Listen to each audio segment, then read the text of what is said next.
membuat kandungan itu jadi kukunya tetap ada. Itu bagaimana caranya? Kita melihara sendiri. Jadi sebagian telur yang kita ambil dari kuku tadi itu sebagian masuk ke sini, sebagian kita buat supaya dia nekat dari kukunya. Itu siklus yang kedua. Jadi ada 2 siklus kehidupan. Ininya cuma ini. Kalau ini ada 2 jenis, itu yang itu jenis pertama itu yang jenis. Terus nanti kalau sudah dia bisa ditempelin Di pohon tebu, di daun modelnya misalnya ini ya, ini namanya bias itu di daun ini, jadi kita klik di daun supaya nggak kena hujan. Kalau kena air dia nggak mati. Kalau musim hujan, kalau musim kemarau asalkan nyelip di pohon tebu yang penting nggak kena air. Biasanya kalau di kebun ya tergantung cuaca. Kalau cuacanya panas kayak gini 3 hari bisa. itu kalau misalnya dia menetas baru ke penggeraknya Keluar dia akan nyari. Otomatis dia akan nyari. tipenya predasi atau parasitoid lagi? Ini modelnya kayak gini. Jadi parasit. Parasit. Kelompoknya parasit, Pak. Kalau dewasanya? Dewasanya nanti dia akan nyari. Sebenarnya ini kan bukan lava. Jadi dia langsung lepas. Kalau yang kering utama, kalau yang kuku memang ada lavanya. Kalau ini langsung lepas. Berarti pakainya belum kuku juga. Iya. Kalau kuku kan kita nggak lepas. Kuku untuk kelangsungan siklus di sini. Kalau yang ini parasitoid Trichoderma itu kita lepas. Lepas ke bawah. Sebagian kita lepas, sebagian masuk aja di sini kelangsungan. Kita sekali nafas per Per hektar itu 20 lembar kecil-kecil ini.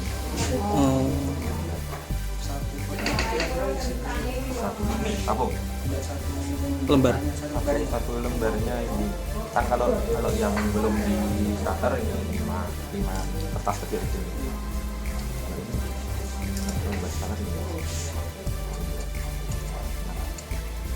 Ini tergantung kita sih mau buat berapa lembar. Cuman kalau kebanyakan kan percuma gitu. Ini bisa nih 10 bisa. Yang penting bisa masuk.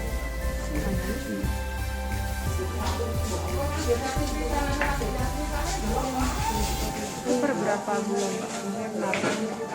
Yang mana? Trichoderma. Jadi dilepasnya itu per berapa bulan sekali? Aturannya itu 1 minggu 1 kali.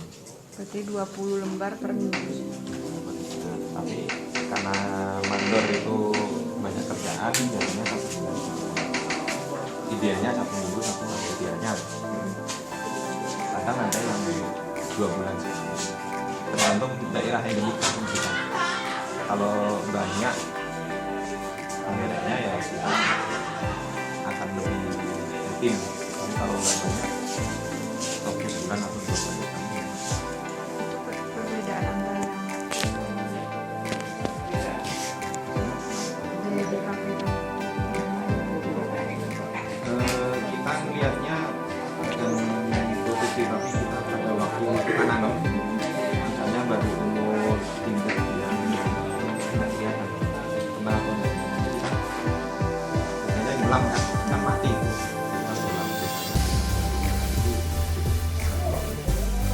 kalau dari hasil produksi sama ini belum.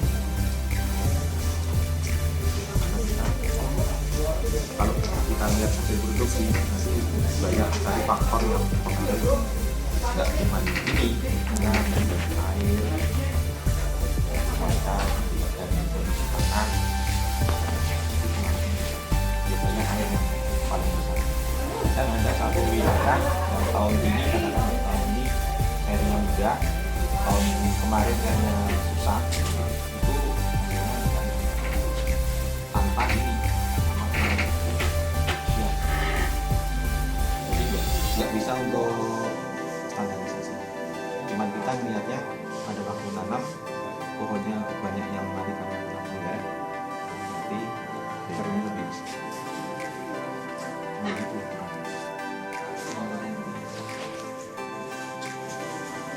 Karena biasa sulam itu selama ini hampir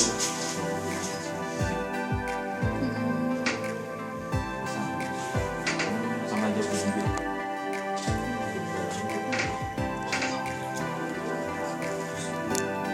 Pakai ini enggak Pak? Pestisida juga enggak, misalnya kalau terlalu monoton gitu kan? Belum pernah. Selama ini bisa kendali.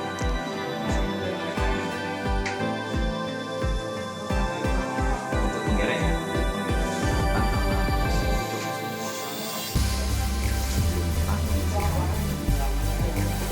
Sama lainnya Pak?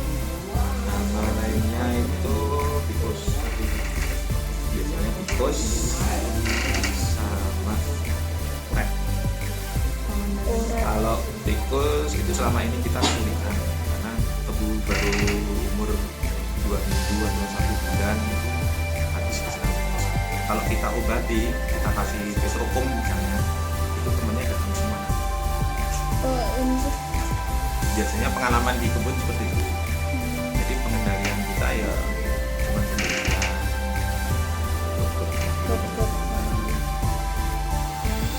Kalau uret kita biasanya ya itu kita menggunakan diasenon, jadi pada waktu pupuk dasar atau pupuk pertama itu pengolahan tanah pertama itu kita kasih diasenon, itu dosisnya 20 antara 20 sampai 25 kilo per tahun.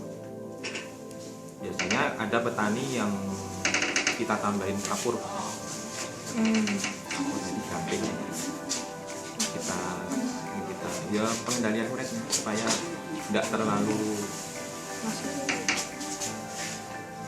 karena uret tanahnya kan jadi agak basah kan kalau kapur.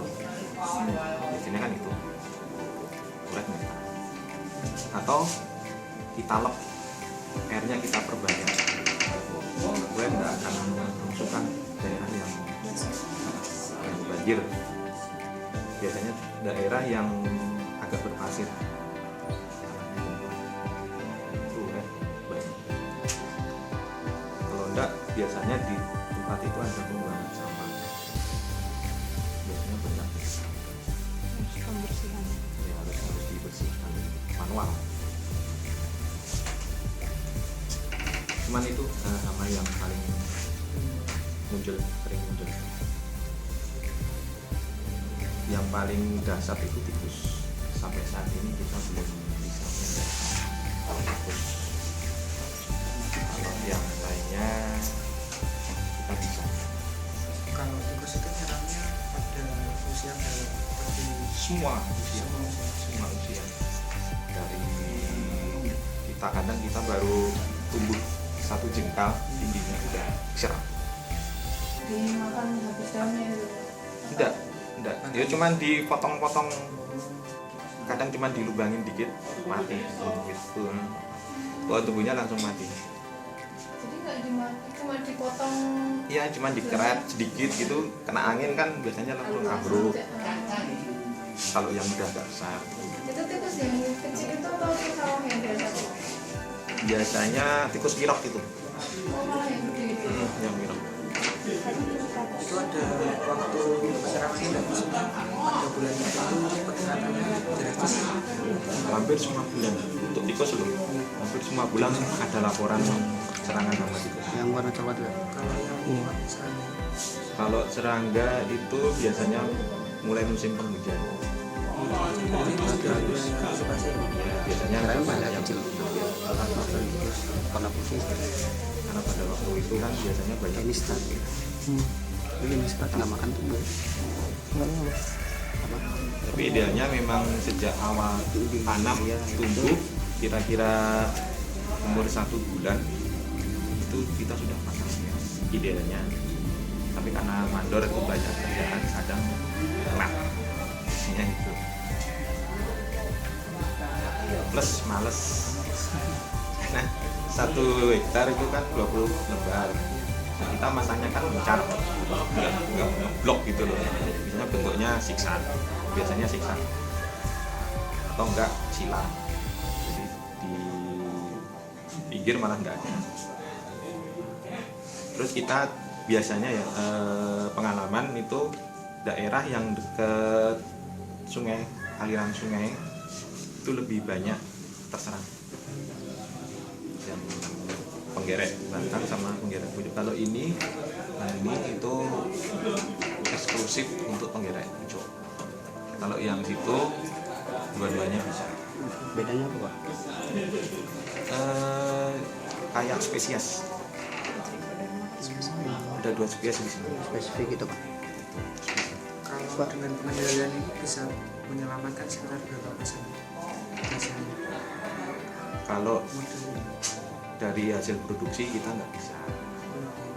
Karena banyak faktor lagi, banyak faktor yang mempengaruhi hasil produksi. Tapi kalau kita pada waktu proses penanaman itu kita bisa. Udah dalam berapa tahun Pak? Ini hampir mau berdiri. Udah lama. Penelitian lagi gitu Pak. Enggak. Ada spesies lain yang mungkin lebih unggul untuk pengendalian itu dilakukan nggak Pak? Ada pernah yang teman itu ikut semacam pelatihan, tapi untuk daerah Indonesia yang cocok 2 spesies. Ada spesies dari Australia itu kita nggak cocok iklim dingin. Nah, di sini kan itu nggak bisa hidup. Karena ini kalau suhunya terlalu panas, misalnya kita lihat suhu di sini itu dalam jangka waktu 4-5 hari sudah, padahal kita idealnya itu 6-7 hari. Biasanya nanti kita akan masukkan ke pemetas kulkas untuk menghambat penetasan trichoderma.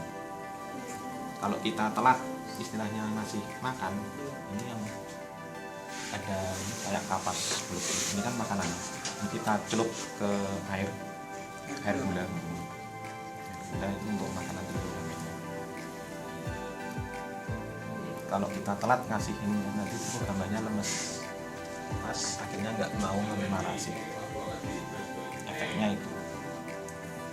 Jadi ini kan ada yang tanggal 12 sama 11 saya masukkan ke Marikas. Tadi pagi saya lihat sudah ada yang netes. Kalau kita terlambat besok pagi itu untuk parasit yang telur baru itu enggak akan kuat, dia akan cepat mati. Nah, jangka waktu hidupnya itu sekitar 3 hari.